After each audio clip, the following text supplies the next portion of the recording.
Okay, very good.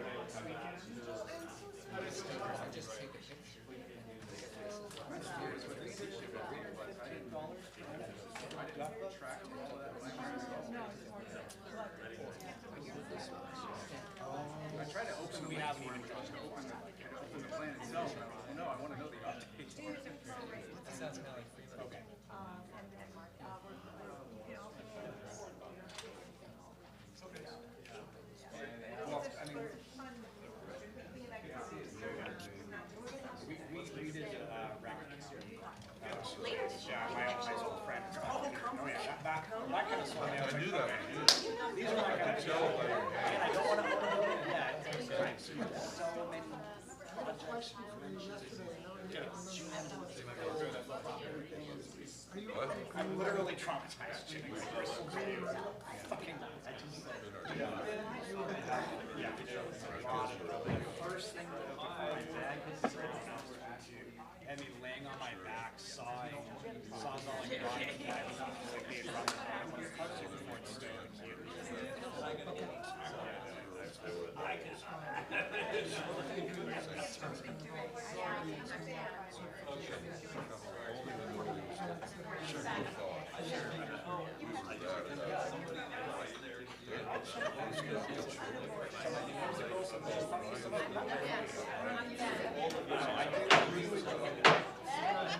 So I'm going to close the executive session for the Port of Bellingham and open the regular session. This is the Port of Bellingham Board of Commissioners meeting for March 5th, 2024. Roll call, Bobby Briscoe. Here. Michael Shepard. Here. Ken Bell is here. Everybody accounted for. Sorry for the late start, y'all. And we will open the session today with public comment. Anybody wishing to comment on any topic before the Port Commission, we do welcome your comments. I will say that we want to keep the comments respectful. We want to respect all points of view. No heckling, no, we'll ask you to leave if you choose to be verbal about someone's opinion that doesn't match with yours. So please let people speak and be respectful of that. And I only have one person signed up. Jane.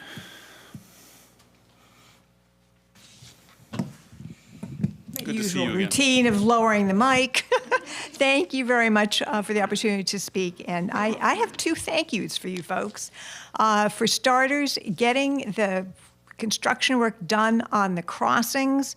I don't have to tell you how many years and how much effort and how much aggravation has gone into it, but that is done, and now it's in the city's lap. But a big shout out to you folks for supporting it, for the staff, and for Anthony Emeretta getting that, fighting the weather, fighting BNSF, and just plain getting it done. So thank you very much for doing that.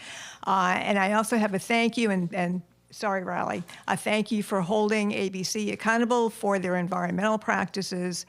And I think the public has a lot of questions about next steps, but when I have a corporate HR background, and when I look at what has happened going back to November of 2022, when DOE was going around mopping up the petroleum spills during their inspection, that should have been a big signal to ABC at that point that they've got a problem. And then, as you know, they've had repeated problems, some of the most basic stuff, not getting the insurance right, and on and on and on. And then, of course, I think for everybody, the tipping point was an attitude that by the CEO saying, "Oh, okay, we can pollute Bellingham Bay as long as we don't do that on the port's docks." So I don't think I have a lot of hope that we're going to avoid another exceedance on that. So if that happens, I hope and trust that you have detailed plans on next steps, and I also ask that you keep the public informed of how that's going, because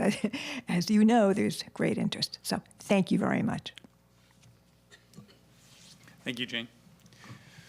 Mr. Waters, would you? Michael Waters, Board Mill Group. And on behalf of the Board Mill Group, I would like to draw your attention just momentarily to action item number 2, the interlocal agreement amendment. And that agreement amendment is essential to the Board Mill project, the Board Mill Block project. So I'd like to encourage you to vote affirmatively on that amendment, as well as the city and the port staff. Since this came up, the city and the port staff have worked tirelessly to make sure that this doesn't unnecessarily delay the project, and they've really done some incredible work. The Board Mill Group has done its part by saying yes to everything that they ask for, and I believe that's a true statement, a very true statement. We are, the Board Mill Group, committed to this partnership with the Port of Bellingham. That's been incredible, and the City of Bellingham. That's been incredible as well, and this is evidence of it. So please support action item number 2, the interlocal agreement amendment. Thank you. Thank you, Mr. Waters. Anyone else wishing to speak before the commission? Anyone online? If you would like to speak and you're online, just indicate by raising your hand, or just speak. Okay, hearing and seeing none. I'm going to go to the advisory committee schedule. The Marine Advisory Committee is meeting here on March 12th at 6 p.m. in the Mount Baker Conference Room. Right here in Roeder Avenue. It's the Mount Baker Conference Room. I got that wrong last time. And then the Bellingham International Airport Advisory Committee meeting is meeting April 18th at 4 p.m. That's an online meeting, and it is also an in-person meeting at the ARF building, the Airport Rescue Firefighting Station on West Bakerview Road. Anyone wishing to join one of those meetings can go online and find the address or find the links. With that being said, we will move on to our consent agenda. Yeah, motion to approve consent agenda items A through C. Commissioner Briscoe, Yes. Commissioner Shepard, any comments? I don't have any comments or questions, no. And I don't have any comments or questions either. Now, Commissioner Briscoe, would you care to vote? Yes. Commissioner Shepard? Yes. Commissioner Bell is also a yes. All right, presentations. Adrian.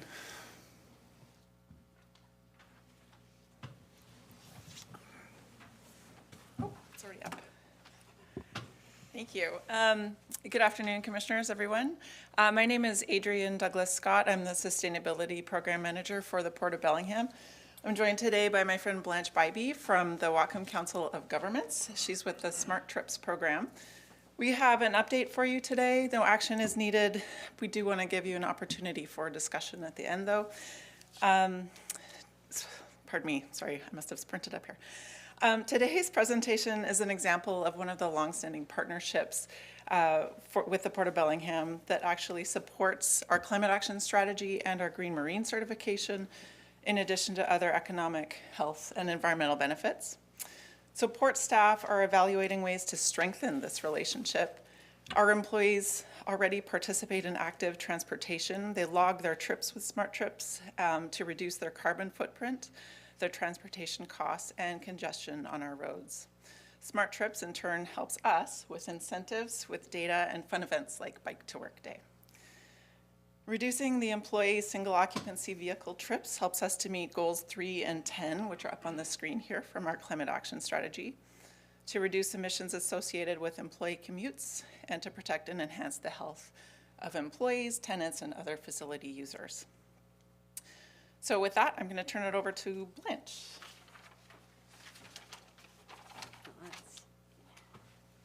Adrian, how do you forward this slide? Is it just, okay.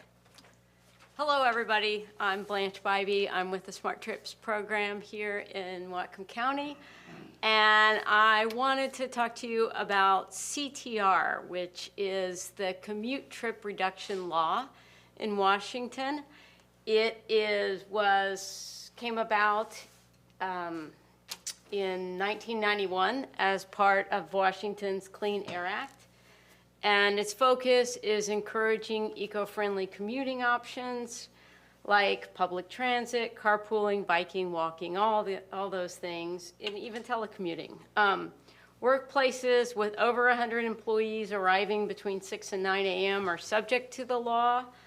And the law requires all employers to reduce the number and length of drive-alone commute trips. But even work sites that don't fit the requirements of the law are encouraged to participate because, commute trip reduction is a good goal for all of us to work towards. And so the law's intent is to reduce air pollution, traffic congestion, which we have more than a rush minute now in Bellingham, and fuel consumption by encouraging employees to choose options other than driving alone. So the CTR law itself for Whatcom County, Smart Trips administers it for Washington State Department of Transportation. And the law is pretty basic. It requires the employer to appoint an employer transportation coordinator. And because of your participation with Smart Trips already, you have one in place, Adrian. So there's already that piece of the puzzle. The next piece is to survey employees on a regular basis every other year. And though that survey is just about their transportation habits, and it helps us get a baseline and then decide whether the program we've implemented is working or not. So, and it will also help with the greenhouse gas emissions calculations and all that reporting that are needed for your climate action strategy. So additionally, there's a requirement to develop a program. So, a concerted effort to work with employees to help them reduce their drive-alone trips, whether it's incentives or increasing infrastructure like bicycle parking, working to remove barriers to get people to get out of their cars and try other options. And you need to implement the program, and then we assess the program every other year. So it's a pretty basic system that we go through.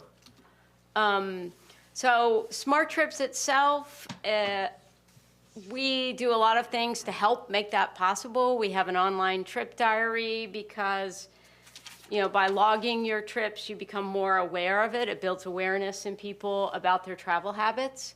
We have incentives built in, and we encourage our employer partners to develop incentives within their employees, whether it's some money back in their paycheck, or if they don't, if they record a Smart Trip to work, or, quarterly drawings. There are all sorts, there's a huge range of possible incentives. And we have an emergency ride home program in case they've taken the bus and need to get to the hospital to meet their kid who just fell off the jungle gym or something like that.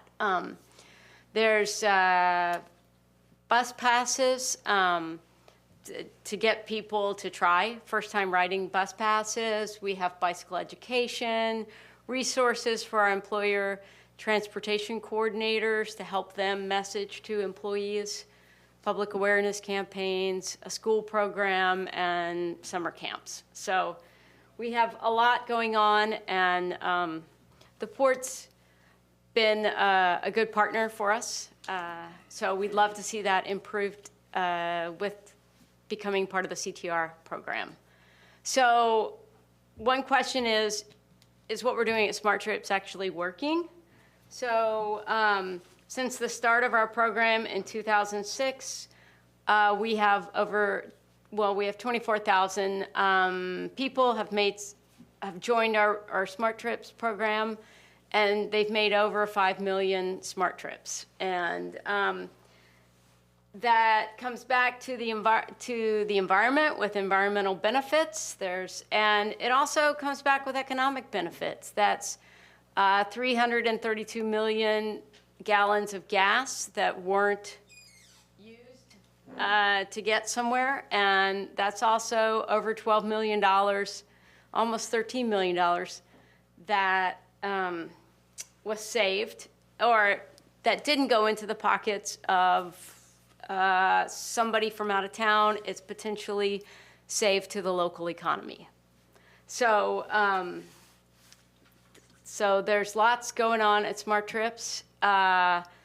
In 2024, we have we're working on a website redevelopment, and that's thanks to funding from the Port of Bellingham. So thank you for that. We're hoping to get that live by the fall. We're increasing our focus on larger employers and CTR sites because of the funding from Washington State Department of Transportation has changed, and you know, it's also lots of, you know, our larger employers are having people come back to the office more, and so it's we need to work with them to develop effective strategies for their employees. And we're doing increase. We got a grant through WashDOT for mobility management. And with that, we're going to be able to do more work in our K through 12 schools. And we've been able to hire a person to do that work. So we've got increased capacity for both that work and for events. And, you know, as always in this county, we've been trying to help people reduce single occupancy car trips. And that work is always ongoing. So, you know, one important thing is that change happens from the top. And so I hope you're encouraged as commissioners to log your smart trips, to make smart trips. And, you know, there are lots of rewards that are in the program, but you know, it's great leadership to show it coming from the top. So it's a powerful way to promote change with your employees. And I'll pass it off to Adrian. Thanks, Blanche. I think, don't go anywhere. I'm not Okay. So with that, we wanted to see if you had any questions or discussion or concerns or comments. Commissioner Shepard? Yeah, nice to see. I didn't know it had been around for that long. Yeah. I think I've been participating since almost the beginning. It's a great program, and I like to see its expansion in the school system. There's lots of opportunity there, and probably couples well with the youth ride-free program that WTA has today. Yeah. So that's nice to see.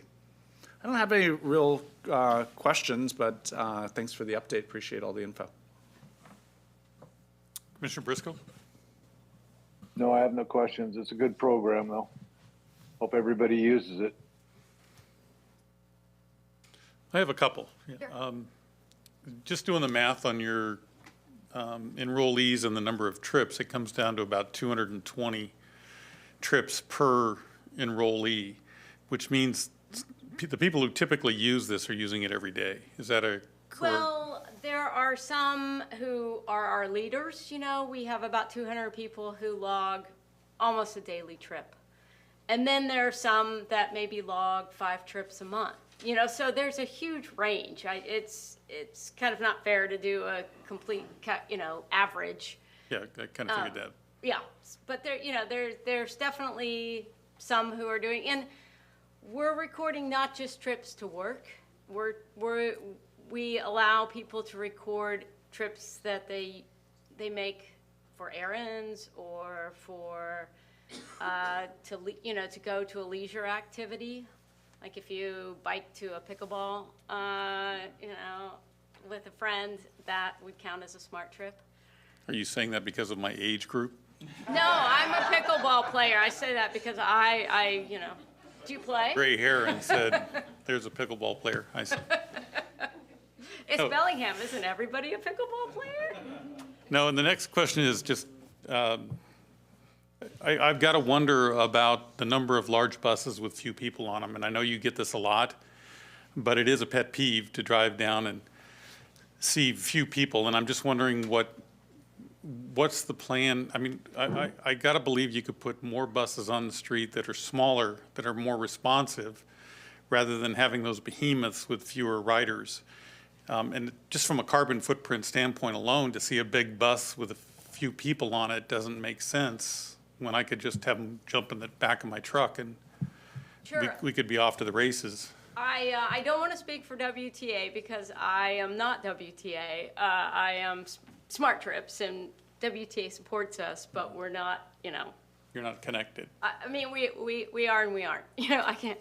But you know, I can't speak for their decision-making processes. But you know, it's such a hard nut. You know, getting the buses out there. If you don't have the buses, then you don't get the ridership. If you don't have the ridership, you don't. You know, I mean, which comes first? Is, you know, if you increase ridership, or if you increase bus service, it takes a while for that ridership to fill in. So, and if you don't have that bus service, then riders find other ways and you lose them. So there's a real balancing act involved, and I wouldn't begin to know how they figure out that equation, but it's a complicated equation. It's been 30 years and I've seen the same bus with few people on it. I just got to believe you could put a smaller bus and put more buses on the road and make it more responsive to the rider.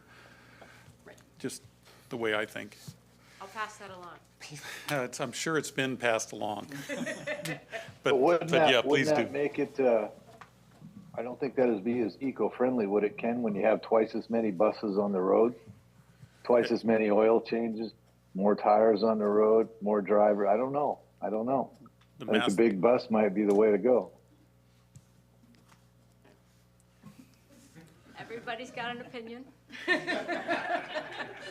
Well, now that the electric buses add a different element to that equation as well. There's a larger fleet of electric buses now, so.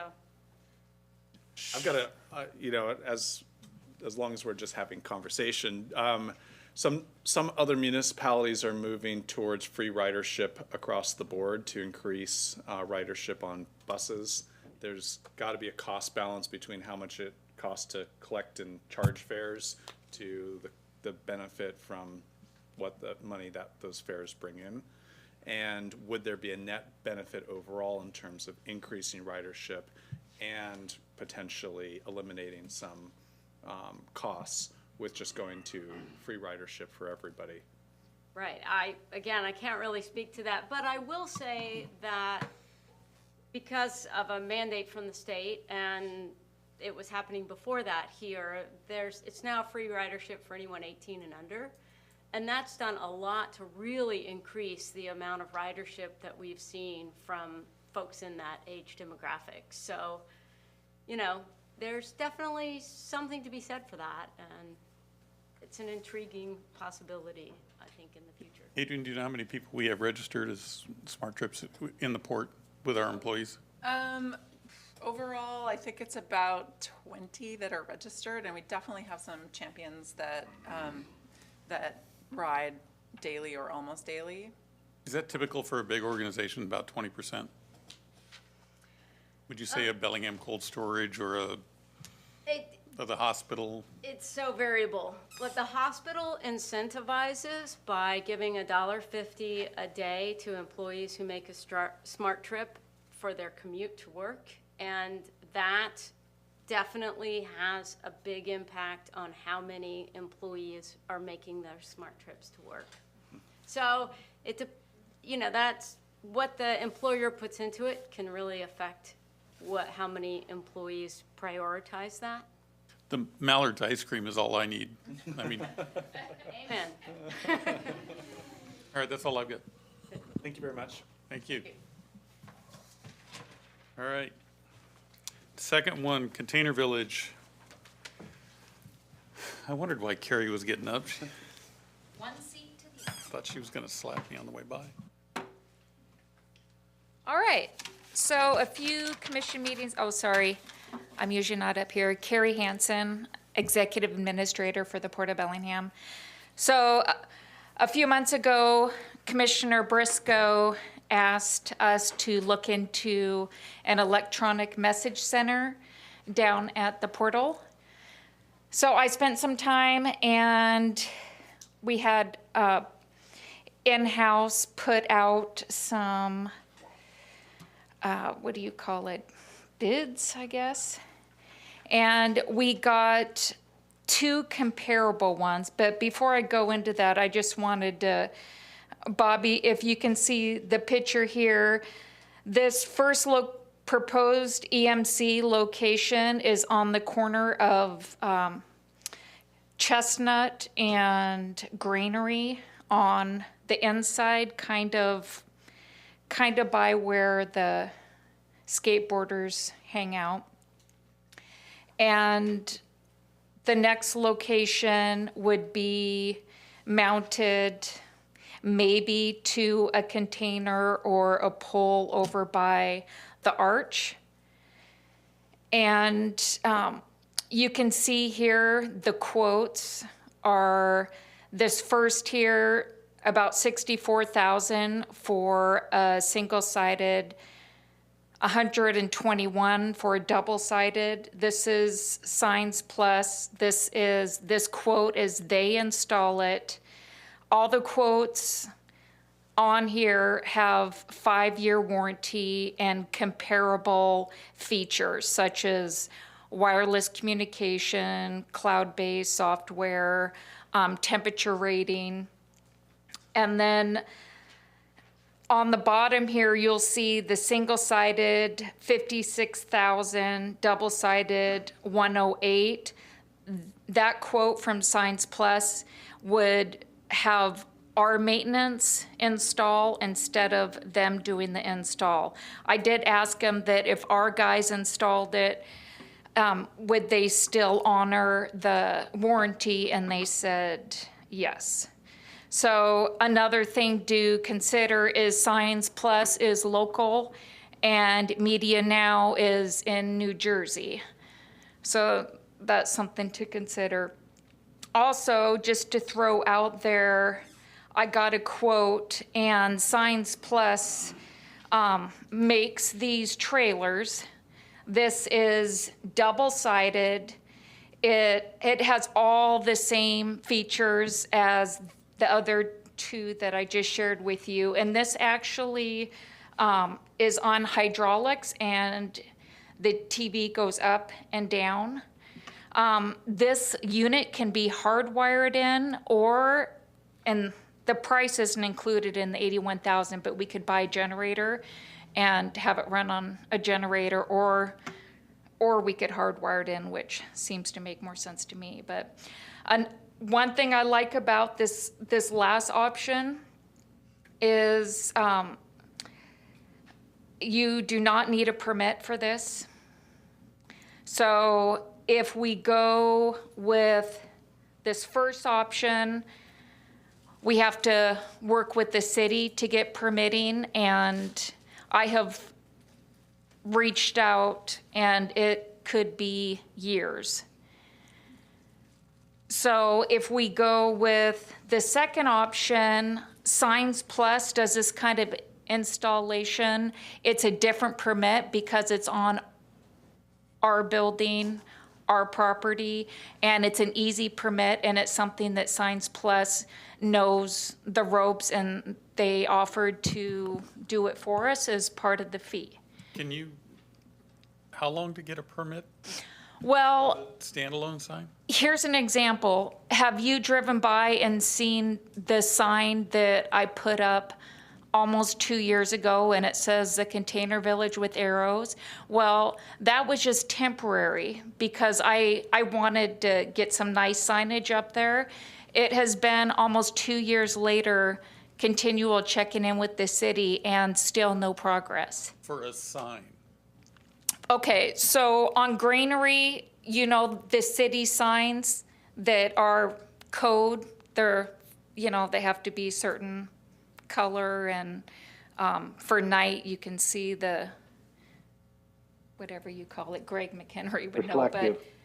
These are for signs located in the city's right-of-way. Right, thanks, Greg. So that's just a sign, and this is an EMC, which is even more hoops to go through. So And the signs are not habitable. We don't have anybody living in the signs. They're just signs. So, Bobby, since this is something that you asked the port to research, these are the three options. And if the commission wants to go with one of these three options or none of these three options, you guys can chat about it. Something that, it amazes me, something that would help benefit the citizens of Bellingham and all those that drive through that are visiting, and tell them what's going on so that they come back and spend more money maybe in a tourism industry. Takes years to get a sign. This is about as absurd as I've heard, I think, since I've been a commissioner, that it would take 2 years plus to put a sign up. I mean, are we regressing? I really don't understand this. It drives me nuts. My only concern with the trailer part would be that vandalism, being down low like that, that screen is probably pretty vulnerable. Not that the big screen up high isn't vulnerable, but I think to be more prone to vandalism with the trailer. I understand the simplicity of moving it around. Generator wouldn't help our climate though. You know, my first choice is where we had it on the corner where everybody could see it driving by in all directions from different places. If we put it down on a portal container, it seems to me the only people who are going to see it are people that are already walking into the event. So, I mean, only occasional people going by with that other roaders traveled much more. But those are my comments, other than the city's absolutely ridiculous in their permitting process. Hope the new mayor is watching this and that she does something to expedite things like this that are for the good of her city. That's all I have to say. Mr. Shepherd. For the, where would you think of parking that trailer if we were to go with that option? I mean, obviously, it would be Rob's direction, but my personal opinion is to the right over by the arch off of West Laurel. Okay. Well, I think we should keep thinking about this as a potential option and just continue looking at ways we can integrate publicity and media attention into events. I do see some benefit for this trailer, just having it for Sea Feast or other events we might have, that if it was truly mobile, but I think I need to learn a little bit more about its capacity and vulnerabilities. Yeah. Okay. Yeah, I worry about vandalism on that as well. Plus, it's portable. Anybody could pull up a trailer hitch unless we had it secured. So the trailer does bother me. And I don't really feel like paying the city permitting fees for a job that takes 2 years. However, that's my first choice, would be to go someplace. My thought was down by the granary where you do have a lot of traffic and it announces what's going on at the container village, and it would benefit anybody on that development. So that would be my first choice. Well, I could pursue that location or just drop it all together until I get further direction from Rob or commission. Yeah, Rob, do you want to weigh in on a location? Yeah, I agree with the location needs to be on the corner of Chestnut and Granary. It doesn't do any good to put a sign on once you enter the portal, but it really, I think, would be beneficial to have it over by the Granary building. I'm not sure that we can't make it go faster than 2 years. We probably can. My recommendation to the commission is we add this as a 2025 budget item. We throw this in the mix with everything else we want to do. This is $100,000. It's not cheap, and we've got a lot of demands on our money. Maybe this rises to the top and we do it next year, but I'd like to see it be talked about along with the other projects we want to do. Yeah, I care about this just because I think it will draw people. Once we can start to put some messaging on it, and if it's a well-done sign, we'll draw people to the waterfront and it'll increase commerce, which is the ultimate goal. So, but my preference is this is not the movable. I just think that's going to be stolen, vandalized. Okay, well, thanks. Okay, next item, Industrial Lands Committee update. Rob. Fix. I'm here, sorry. Yeah, no, Commissioner, you asked for this item to be on. We've had a number of discussions about establishing this committee. I've sent a list of these industries that I think should be represented to both you and to the new mayor, Mayor Lund. So I think it's just a matter of getting it blessed and starting to contact these individuals, and I'm happy to start phoning people up. Yeah, so I asked for this on the agenda just to let the commission know that this is in the works, and what we've done is we've taken a good cross-section and asked for the city's input, the PUDs and some others, for people that ought to be in the discussion about what do we do with industrial ground. Planning commissions are invited and all the rest. Where do they belong? How do we treat them? What do buffers look like? If we're going to reduce industrial ground, how do we replace it? So it's a really big discussion, and it requires, I think, a roundtable, and I think the port is the best one to have that discussion. So just know that we did see the letter go out from Rob, and expect to have some movement on that very soon. But I think it's a needed discussion. Anything on that, Commissioner Briscoe? I agree. I believe it's a very needed discussion to help us move forward with industrial lands and saving them for jobs. I mean, if they're going to be taken away, they need to be replaced. So, and certainly you need a buffer of some type in certain situations, not necessarily all. But, and I agree that a roundtable discussion with the folks you mentioned and maybe more folks should be hosted by the port. Yeah, I think the reason that the port is the right body is we don't have the ability to zone. We don't have the ability to do infrastructure. So we're really a neutral party, but we are vested in industrial development. It is the city, it is the county that have the other jurisdictions. So we want to at least have the ability to have that discussion as a neutral party. We're also the lead economic development agency, and I think this falls right under economic development. Fair enough. Mr. Shepard? No other comments. Thanks, Rob. All right, action items. All right. Motion to repeal resolution number 1368 and approve resolution number 1413, adopting the Port of Bellingham's 2024 Recreation, Conservation, and Public Access Plan. Kurt? Good evening. Kurt Baumgarten, Port of Bellingham Environmental Planner. So before you consider the resolution before you, we had just a brief, that's not the presentation, sorry. We just have a brief couple slides to go over, just to let you know kind of where we've been on this journey to getting the plan updated. Okay, there we are, thank you. And so, yeah, so tonight before you would be a resolution adopting the plan, and the plan itself needs to be adopted and on file with the Recreation Conservation Office in order for, that's the state Recreation Conservation Office, in order for the port to be eligible for certain grant funds.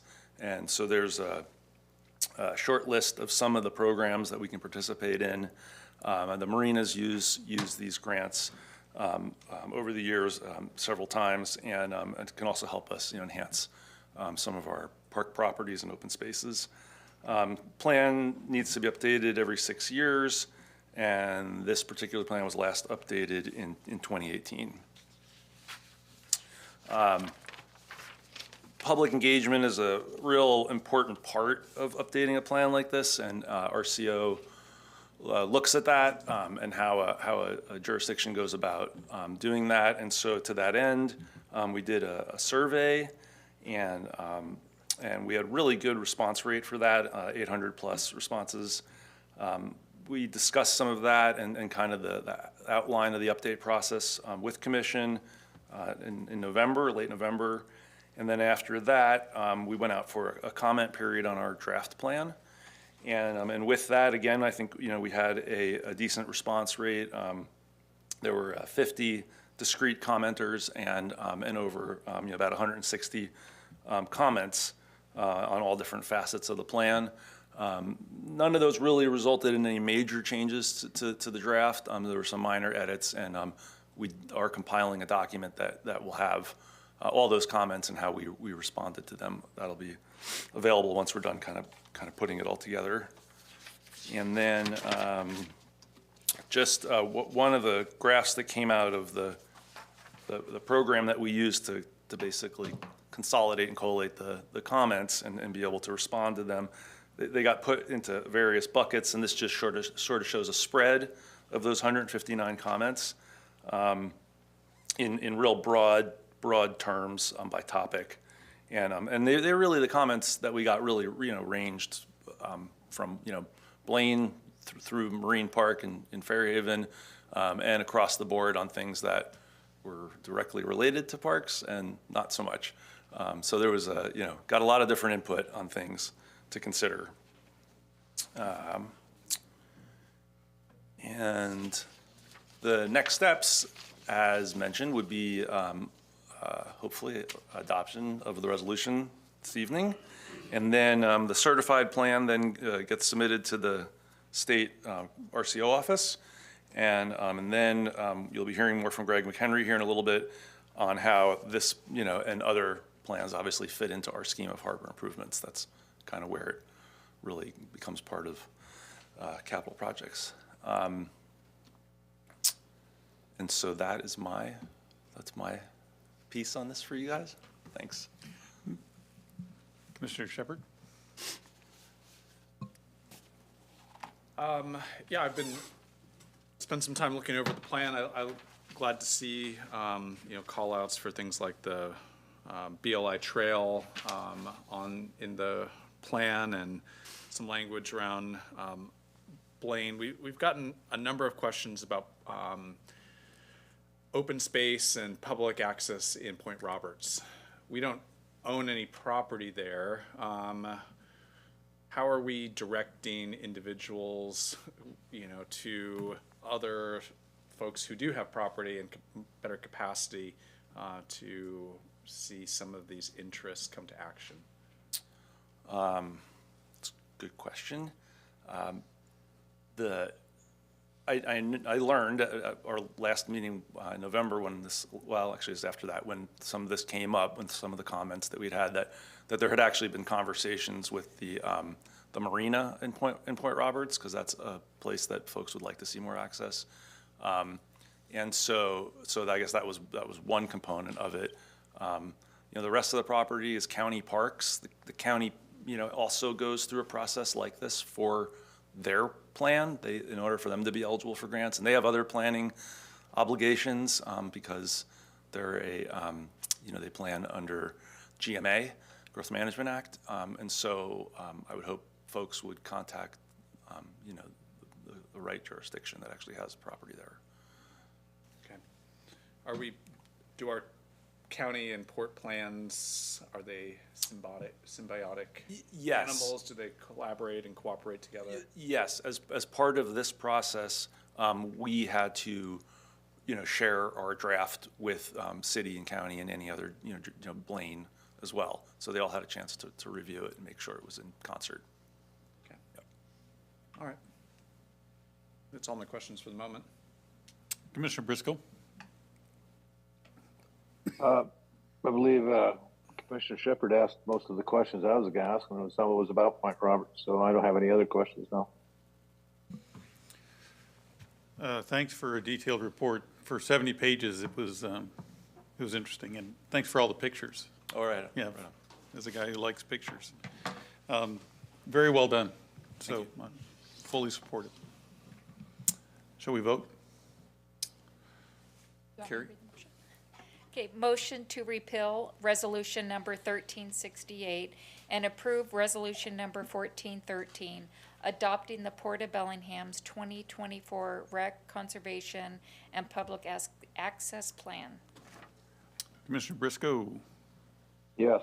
Commissioner Shepard, Also, yes. Commissioner Bell is also a yes. Well done, thanks. Thank you. All right, All right, I think we're ready to adjourn. one more. One more? Actually, two more. Maybe three. Motion authorizing the executive director to execute a major modification 2024-1 to the interlocal agreement for facilities within the waterfront district with the city of Bellingham. Brian Gowen. I almost forgot about that one. Thanks, Carrie. Good afternoon, Commissioners. Brian Gowen, Director of Environmental and Planning Services. So yeah, this action item is related to the ongoing work that we have in the Waterfront District and an agreement with the City of Bellingham, and then specifically, as mentioned before, and how that relates with the work that we've been going under the past couple of years with the Board Mill Development Group. So, so just as a quick reminder, kind of there's a package of documents that guide and drive the decision-making and all the elements that happen within the waterfront district. So these were going back to 2013 when the original sub-area plan was adopted, as well as then that was amended in 2019, and then all of those package of documents were updated and adopted by the Port Commission and the City Council in 2019. So the list here includes the sub-area plan, which is really the broad guiding document. It's kind of a neighborhood plan. It has all the elements of kind of the character, what we're planning to do down there, what we're thinking is going to happen over the next 20 years, where the general location of parks are at, where the zoning and different types of uses, all that is in the sub-area plan. So that's the main document. But then there's a series of other agreements and documents that were also adopted as part of that package.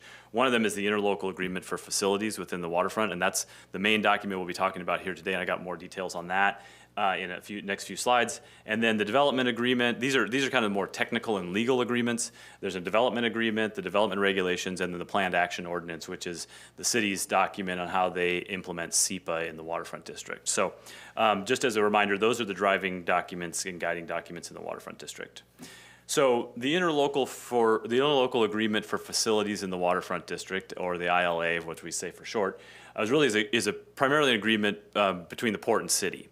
And that is the agreement that details who does what, where, when, how, and the responsibilities for things like the roads, the arterial roads, utilities, city infrastructure like sanitary sewer, water, the main utilities that the city would provide, where parks were going to go, cleanup requirements that the port would undertake, and then like how the mechanisms for how the port would dedicate property to the city for parks or roads or things like that. It also has a general schedule, but not on a calendar type of schedule of like when these things will happen.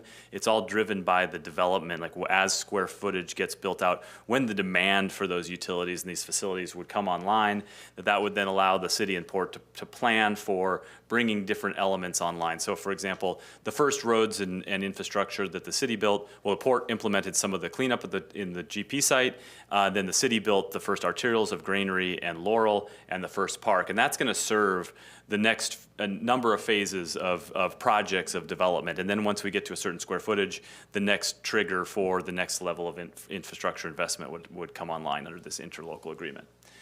There is a process for modification for this agreement. It's anticipated that we didn't have it all figured out when the sub-area plan was adopted or when the interlocal was.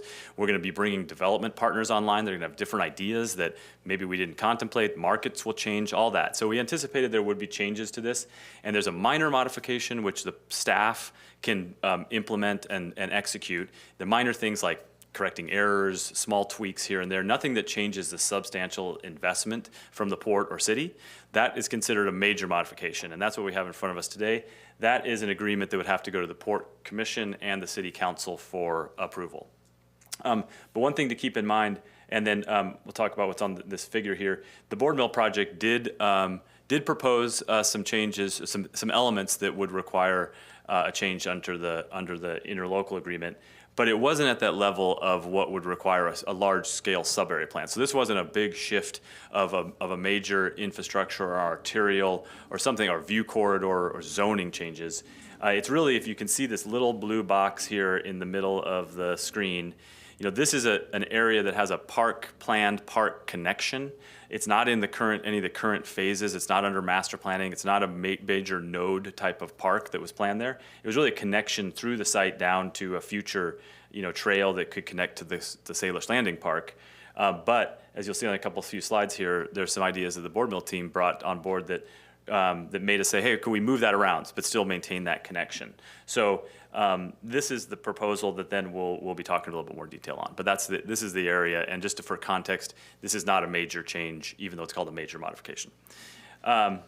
So then just to switch gears a little bit, and then for nomenclature and what we're talking about, some of the terminology. So this is the from the board mill block development submittal to the city for their design guidance review. And I think it does a really good job of just showing the context of what's going on down there right now, where things are at. It shows the granary building, the Waypoint Park, the condos that are under construction, Mercy Housing at Millworks, the alcohol plant. And then the darker kind of gold, orangish gold area is the Board Mill Development Project. That includes the Board Mill Hotel. It includes the Board Mill Residential Project, and then also what's called the Park Building, which is a 6-story parking structure that is wrapped in commercial and residential. Also includes a large external staircase that goes to a publicly accessible but privately managed park that'll be on top of the parking structure. So that's the proposed project. It also can show you kind of where it's at relative to the portal and the digester tanks and things like that. But where that is located, back to that original slide, but zoomed in, that park building is located in this area that was currently slated in the interlocal agreement and the sub-area plan as a public park connection that the city would have managed, that the port would have dedicated property to the city to manage that. So that's the element that we've been working on for really collaboratively with the city team, the board mill team, and as I mentioned before, there's city team members as well as board mill team members here. And at the end here, if we have questions, they're available to address any questions you might have as well. But this figure from a plan view shows how we're proposing to modify these connections and some of the things that go along with this, while still meeting those intents of having park space, having development occur, as well as all the connections that were originally planned. So again, just for angles a little different here. So this is the board mill building, the residential building, and the park building over here. And if you remember, this area here was kind of slated for a public park, but the proposal now is to shift that park access into a minimum of a 30-foot wide park easement that will go connect through the site. Then there's additional elements that weren't included in the original plan, which is a north-south connection here down at this end, which will connect back to the waterway, which was something the community during the sub-area plan amendment the last time really had expressed a lot of interest in. The city team had as well. And as previously mentioned, the board mill team said, yeah, that's a great element. We would love to include that as well. So these are the kind of shifting of the parks, as well as the other elements that the board mill team would include, which are publicly accessible open space here between the two buildings, as well as this public park on top of that structure. These orange arrows are, from the design review process, kind of just show how porous and fluid for pedestrians and accessibility that this is designed to be. So they really want to be bringing people in and out and through this space. This is not a walled off, fenced off, gated community here. This really is for the public and really aimed to be a strong public connections through there. So then switching gears from the kind of colored to really the more boring legal agreement documents, this kind of shows really what is in the interlocal agreement. Sorry, Holly. So this is the exhibit. This is an exhibit to the major modification to the interlocal agreement. And you can see the area here that was in the straight line hatching shows what the previous or the current park footprint looks like, and then these plaid kind of hatching shows what would become the future park instead of this lined hatched area. So like I said, we've worked really collaboratively together. It modifies this, it provides this new north-south connection. But the other part that's a critical part to this, that's integrated into the interlocal agreement, is that it recognizes that this is not just a private development, that it actually, these changes have a public benefit to them as well. And these are the elements that the board mill team has agreed really are critical to being able to say yes to get us here. So There's a redevelopment of a historic structure, which is costly, but also has a really big impact to the community by retaining those structures. They're building a large parking structure that will also include 40% accessibility. 40% of the spots will be accessible to the public. So public parking, which is in demand there right now and will continue to be.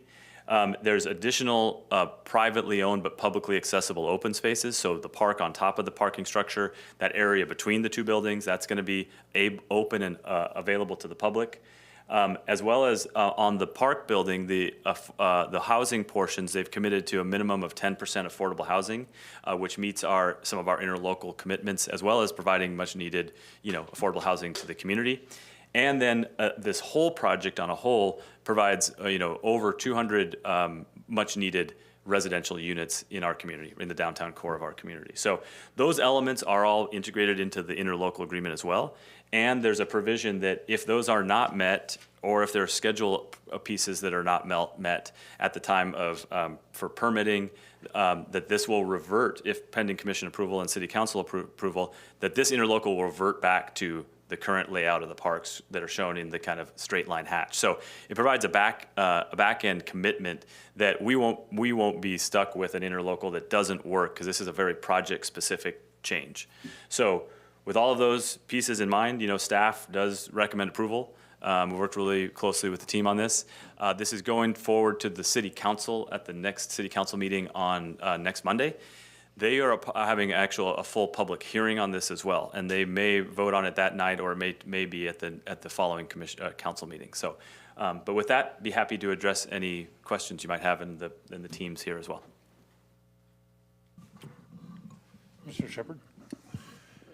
Yeah, I'm curious about, we've talked about square footage build out and triggers about what happens next. Will we see any triggers met with the square footage being built out here with the board mill project that's going to tee up another step? I'm particularly interested in that Chestnut Street connector. The Bay Street connection? Bay Street connector that we are looking towards in the future, and wondering if this is the piece that's going to get us to that as a next step. This is a great question. This project in particular won't push us over the threshold for the next series of triggers, but it's a significant square footage that will get us closer to that. So this, along with the Millworks Phase 2, and we're tracking that now. It's a good question.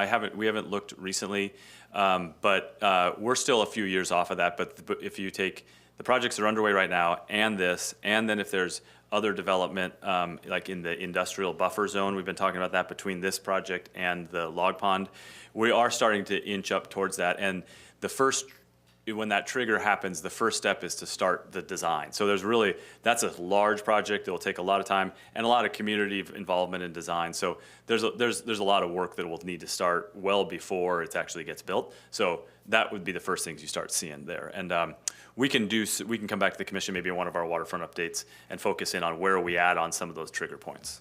Yeah. What are some of the other trigger points that we may be anticipating besides that Bay Street connector? Well, the big one that the city's got going right now is their commitment at the what was called Cornwall Beach, but the Salish Landing Park. So that's the really big one that's underway right now. Is the design and permitting and pending construction on that project.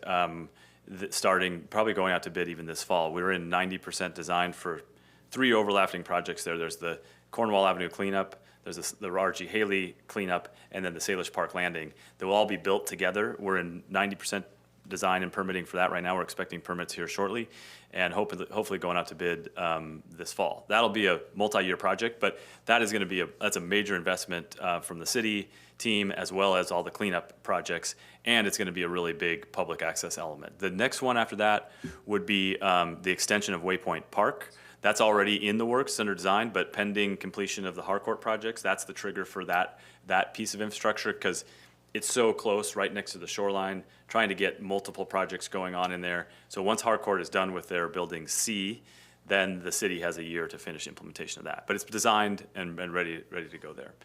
I could go through, I'd have to look back and see what some of the next phases of triggers are, but I'd be happy to report back on that if there's interest. Okay. Well, it's certainly exciting. I like this connection on the south side of the residentials. I think that really helps with some of the flow people have been wanting to make sure they're able to move in kind of circular patterns and not get dead-ended Right. anywhere. Exactly. So I do like that. Great. And, good work out to the city of moving that Salish Landing forward. That's going to be a huge asset for the community. We get a lot of questions about open space, and it's really nice to have a project to point people to that we're really opening up an extensive amount of waterfront property for public enjoyment, and to really kind of go in concert with what we've done at the Waterfront District already. My other question was, it's going to the city, and so for folks who are interested in providing more public comment, we can also direct them to that city process that's upcoming at the next meeting. That's right. And there'll be an official public hearing there, so that I'd have to refer people to the city's website, but I think it's more than just the public comment period. There's actually a hearing on this step. Okay. All right.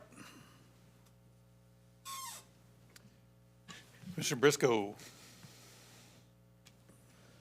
No, Brian explains things very well and thoroughly. I have no question.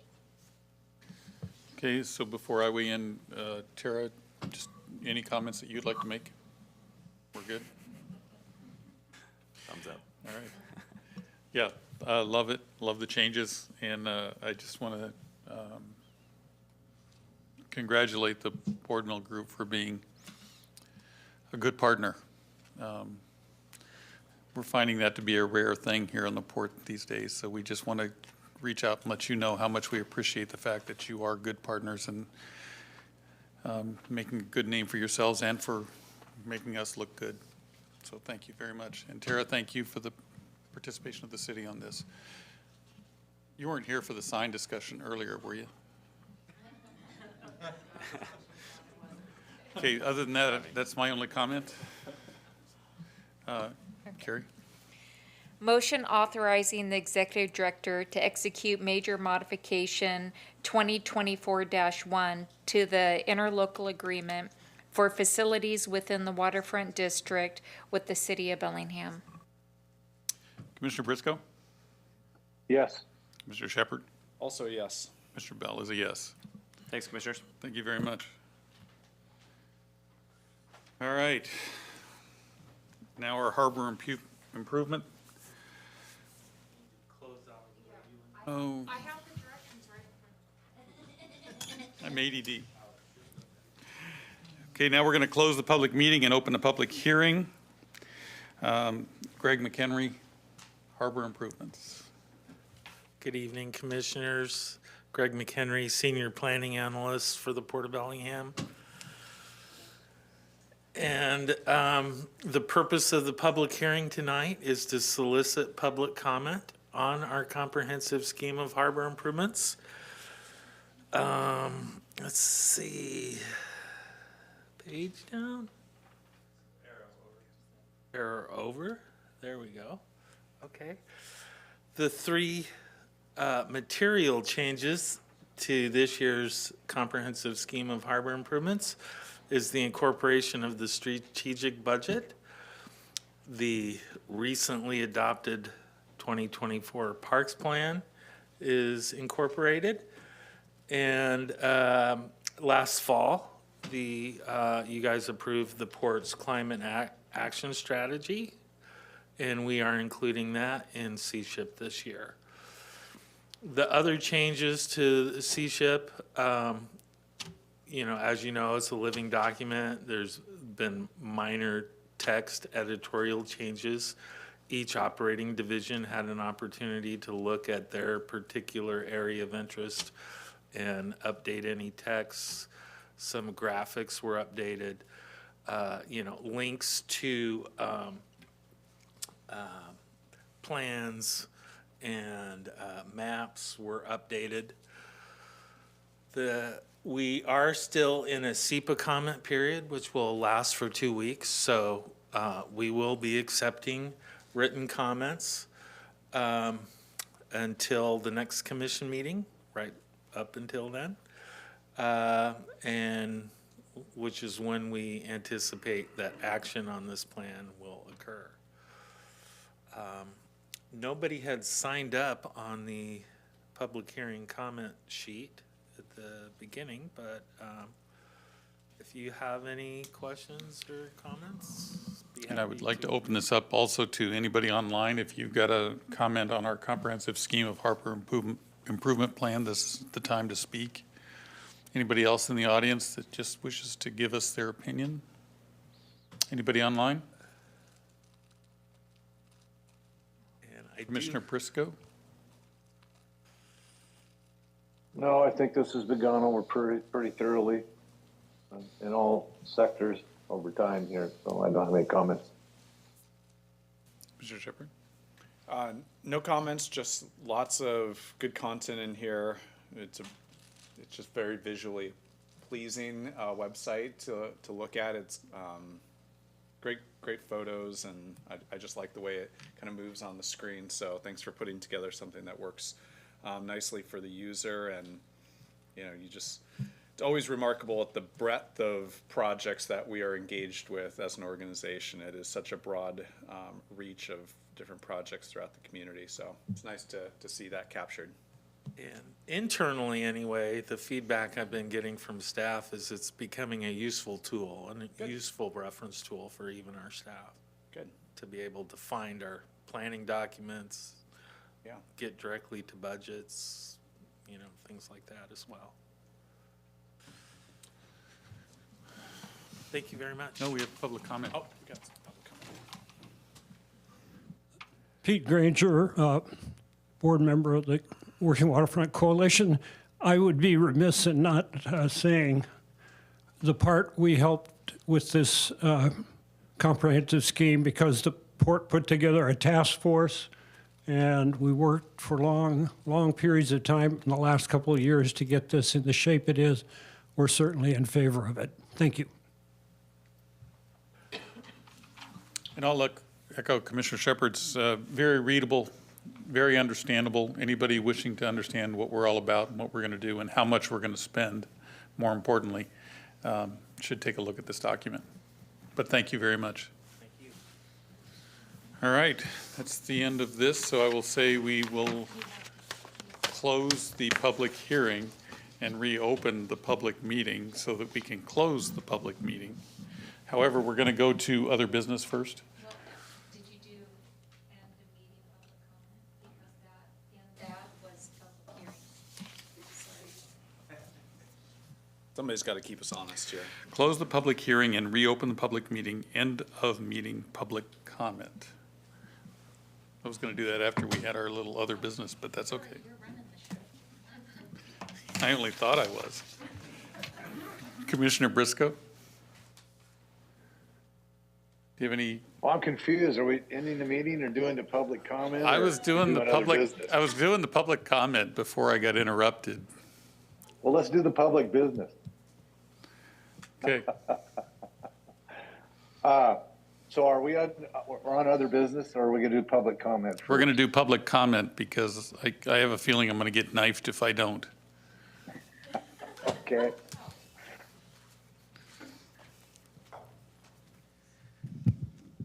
Dan Tucker, Program Manager of the Working Waterfront Coalition. I just wanted to comment how wonderful it was to see the Smart Trips update, and to let you know that we've also been advocating for a bus line down Roeder Avenue, which doesn't exist currently. We do have a hint that that might be coming in 2025, so we're excited to see that, and we'd be excited to work with anyone down on the waterfront that wants to talk about where a bus line should go and stop. And the other thing is we're excited to see the Industrial Lands Commission being formed, and we hope that we can help out with that. Thanks. Thank you. Would a bus line help service some of the waterfront district? Would it kind of come, do we have any idea of where that would go? We're going to be seeing a lot of build out of people living there, people working there. At some point, we're going to need to think about public transportation options. I think that's all under consideration for it. Part of our interest in it would be to just help service those businesses. A lot of the folks that live down or work down on Roeder Avenue have no public transit way to get there. So unless you ride your own bike, you have to drive your own car. And it would be wonderful to have that public access. It would also help drive people to those businesses, especially when you think about the businesses that are the retail and restaurant businesses down in Squalicum Harbor.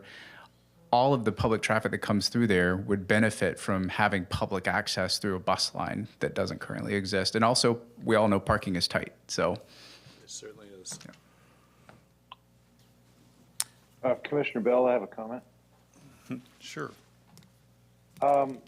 Directed towards Rob. Rob, I thought we had discussed with the WTA about a run into Squalicum Harbor there, and I didn't think it was out to 2025. Am I not remembering correctly?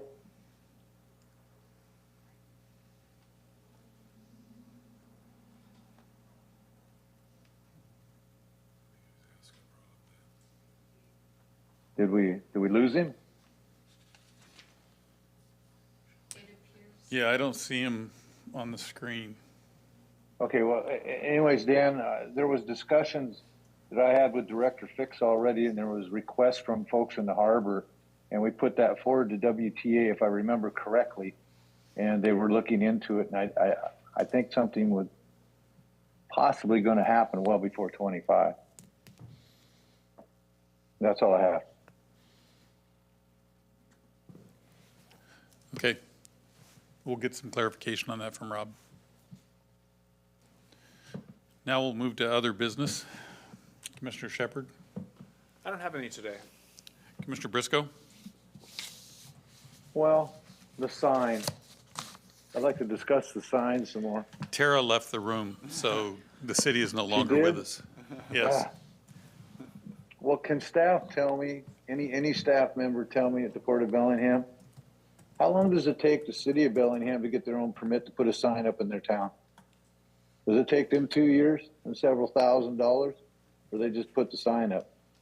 Because as a government agency that's supposed to be working with another government agency, we don't seem to be getting a whole lot of cooperation when we're trying to do something for the benefit of both government agencies.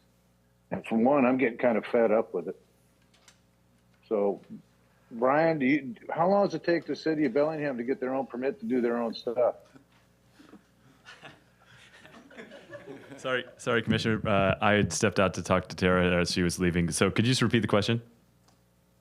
Yeah, we have nothing but difficulty getting permits to do things that benefits the city of Bellingham as well as the people of Whatcom County. And I was just curious how long it takes the city of Bellingham to get their own permit to put a sign up.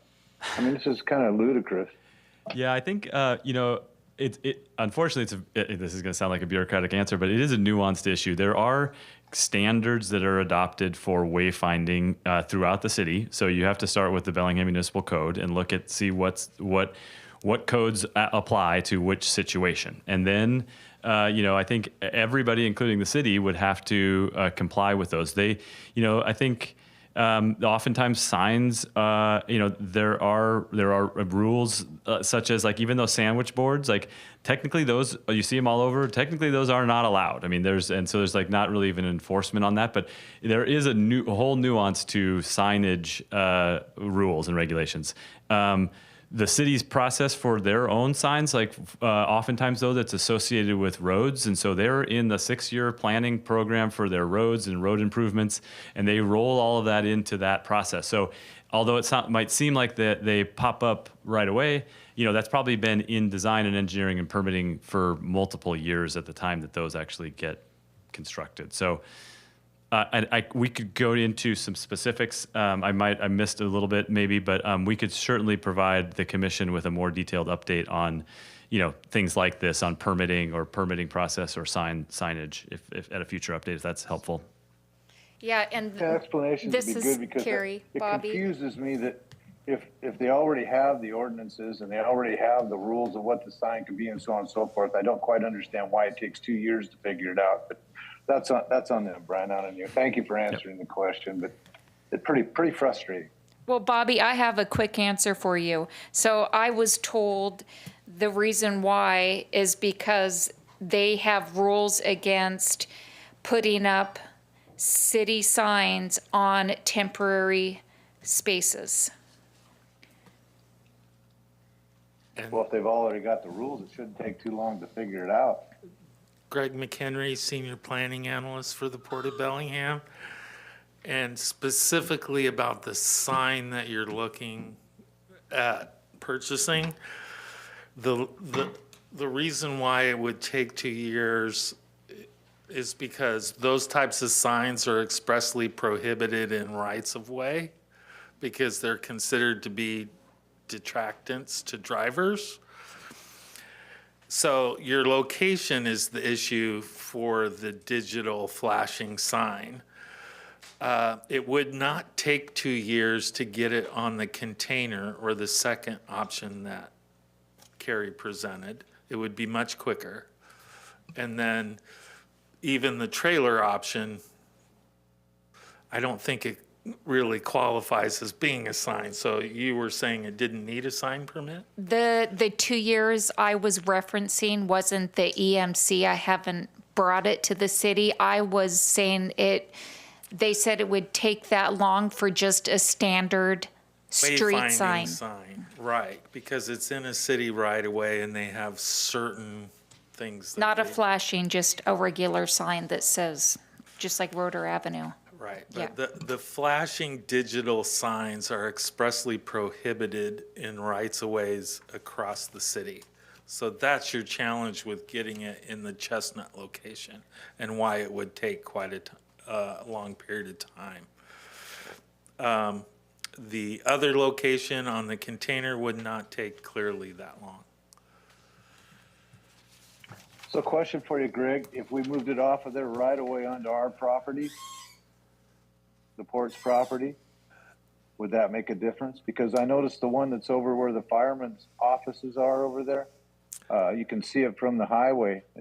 You look over to see it when you drive by. That's on their property. Does that make a difference? It would make a difference as far as timing, but you need to look at the specific regulations for signage in the Waterfront District Urban Village Code. And they only allow, if it's not attached to a building, they only allow certain freestanding signs, and typically at entryways to developments. Like at Bellwether Gate, we're only allowed 3, or Bellwether on the Bay, excuse me, we're only allowed 3 freestanding signs. So it would be something similar like that. And you're also required in the Waterfront District to have a coordinated signage plan for the entire development that you're applying for at the time, right? So there are nuances to the code that would need to be looked at that we would have to address, but being on port property shouldn't take as long as trying to get one within a city right away. Okay, thank you, Greg. Yep. And Brian, I do not want an update on that process. I quit drinking a while ago, and I don't want to start. Other business, Commissioner Briscoe? No, I have nothing further. And you have nothing either? I've got a little bit. I just wanted to point out that the legislative session is messing with MOTCA again. Got a report today, and I think you might find it in yours, that there is a $50 million, there's a bill, the Operating Act transfer to general fund, which would put $50 million of MOTCA back into the general fund. That is on the legislators' list. So I just wanted to make all of us aware, and I do think the port needs to respond to that in a very, very strong way, because those funds were necessary. And not only that, but anytime the state finds a little pot of money, they want to mess with it. There is also a MOTCA grant for zero-emission school buses. My understanding is that's not what MOTCA was designed for.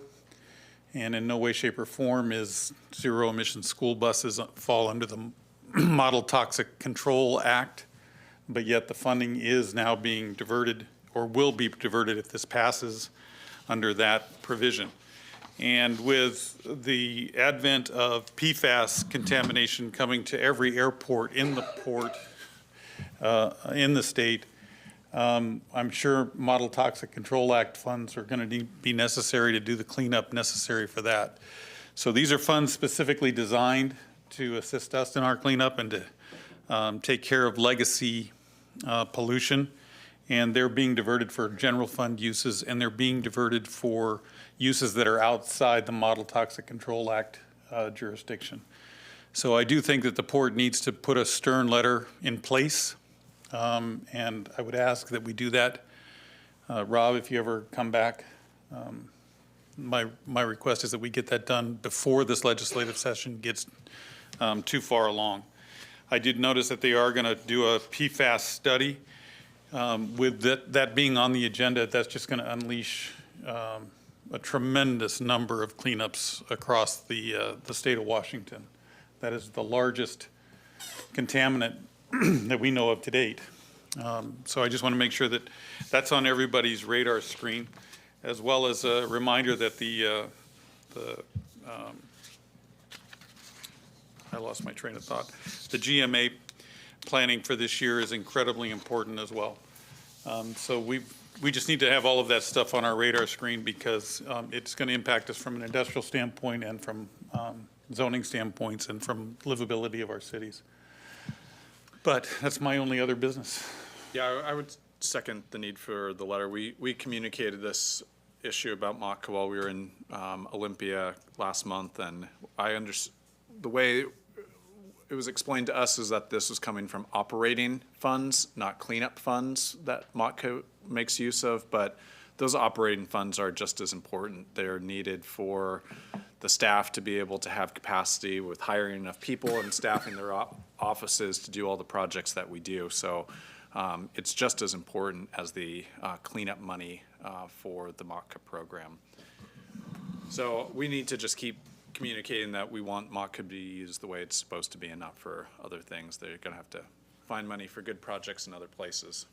And if the funding is fungible and they can take it to the general fund, then they can certainly take it from operating into projects. And even if we have to lobby for future projects that are on the books, for them to bank it, we're going to need that money when the time comes.